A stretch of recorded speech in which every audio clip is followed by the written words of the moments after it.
नमस्कार मित्रांनो, मी रिया टीचर तुमचं स्वागत करते. मित्रांनो, आज आलो आहोत आपण पंचकेदारनाथमधलं एक धाम करायला. ते आहे तुंगनाथ. मित्रांनो, तुंगनाथ ठिकाणसुद्धा खूप अप्रतिम आहे आणि तिथेही ट्रॅकच आहे. म्हणजे तुम्ही जर विचार कराल मी आत्ता गेली तर मला लगेच दर्शन मिळेल असं नाही. या ठिकाणी यायला आल्यावर तुमचं खरोखरच मनाची काय म्हणतात कॅपॅसिटी असली पाहिजे. कॅपॅसिटी म्हणण्यापेक्षा पेशन्स, संयम तुमच्यावर किती आहे हा प्रवास म्हणजे हा चारधाम यात्रा हे शिकवतं तुम्हाला. इथे सुंदर वातावरण होतं, अगदी मस्त.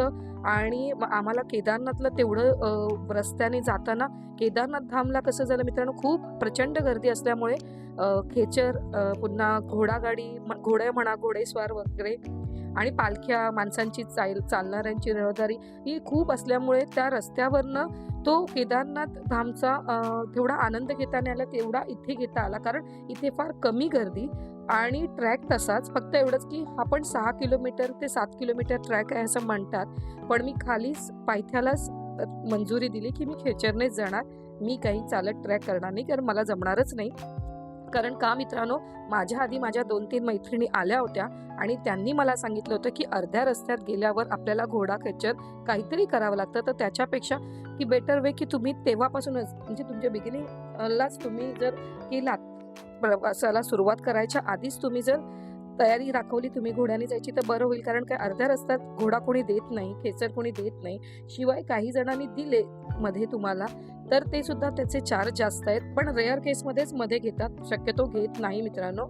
कारण काय, गव्हर्नमेंटने तिथे चार्ट लावून ठेवलेले आहेत, तुमचे कोणाची गैरसोय होऊ नये म्हणून घोडा खेचरचे किती पैसे आहे ते लावून ठेवलेले आहेत. कारण येणारे श्रद्धाळू भारतातून पूर्ण येतात, त्याच्यामुळे कुठेही या इथे राहणाऱ्या पहाडी लोकांना त्रास झाला नाही पाहिजे, त्यासाठी गव्हर्नमेंटने चार्ज लिहूनच ठेवलेले आहेत. त्या पद्धतीने इथे सगळं चाललेलं आहे. आणि शेवटी फायनली आम्ही वरती आल्यावर मला खूप आनंद झाला की परत राजेशने इथे ट्रॅक पायी केलेला आहे आणि मी मात्र खेचरनेच आलेली आहे. आणि आल्यानंतर परत इथे रजिस्ट्रेशन वगैरे काही नव्हतं, पण इथे असं होतं की लाईनमधूनच दर्शन होतं. आता थोडी म्हणजे ज्याची जशी कॅपॅसिटी असेल तो तिथे वरती पोहोचेल आणि त्यानंतर आलेल्या रांगेमध्ये रांग लावून आपण छान दर्शन घ्यायचे. पण सुरुवात म्हणजे मी जवळजवळ मंदिराच्या जवळपास आली आणि हलकी हलकी बारिश के बूंदे गिरणे चालू हो गए. तो मला असं वाटलं की चला, एवढे छोटे छोटे आहेत म्हणजे आपण मॅनेजेबल आहेत. पण रस्त्याने चालणारे जेवढे पण श्रद्धाळू भाविक होते ते मला सारखे विचारते, अजून किती मिनटं, अजून किती वेळ लागेल. तर मी प्रत्येकाला बूस्ट अप, चेअरअप करत होती, कोणालाही मोटिवेट केलं नाही की हा एवढा इथपर्यंत अर्ध्या रस्त्यापर्यंत तुम्ही जर ट्रॅक करत आलात तर थोडंसं अजून तुम्ही पेशन्सने जर पुढे गेलात पेशंटली तर तुम्हाला नक्कीच बाबांचं दर्शन होईल. आणि तुंगनाथाचं महत्त्व म्हणजे इथे शंकर भगवानांची भुजांचं दर्शन होतं आपल्याला, अशी मान्यता आहे. आणि मित्रांनो, आता तुम्हाला दाखवलं मी गणपती बाप्पा, आणि बरोबर गणपती बाप्पांच्या मागे हा जो डोंगर दिसतोय तर बाप्पा और उसके पप्पा, जसं तुमच्या मनात ते कोरले गेलेले असेल तसंच तुम्हाला तिथे दृश्य आणि तुम्हाला पाहायला मिळते. म्हणजे गणेशजींच्या मूर्ती मंदिराच्या बरोबर एक्झॅक्टली मागे बऱ्याच रील्स इथे बनलेल्या आहेत आणि दाखवलेल्या आहेत की शंकर भगवानांची, म्हणजे तुम्ही या इथल्या पहाडी इलाक्यात कुठेही पाहिलात तर तुमच्या डोळ्यात जर शंकरांची मूर्ती छापली गेलेली असेल तर नक्कीच तुम्हाला हा प्रत्येक डोंगर ह्या महादेवांची जाणीव करून देतो की त्यांची इथे आपल्याला अनुभूती देतो की मी इथे आहे. त्याच्यामुळे हा प्रवास खूप, आणि बघता बघता ढग एकदम काळे झाले, एकदम वातावरण, मी म्हटलं ना इथे वातावरण चेंज होण्याचं अगदी म्हणजे तुम्ही त्याचा अंदाजच बांधू शकणार नाही की आत्ता पाऊस येईल किंवा आत्ता ऊन पडेल. म्हणजे क्षणात तुम्ही कपडे भरा एकावर एक चढवाल आणि क्षणात तुम्ही एका मिनिटात कपडे सगळेजण जे घातलेले कपडे परत काढण्याची वेळ येते. असा हा इथला प्रवास आहे आणि इथलं असं वातावरण आहे. आणि बघता बघता हलका पाऊस, बघता बघता असा तुफान पाऊस चालू झाला मित्रांनो.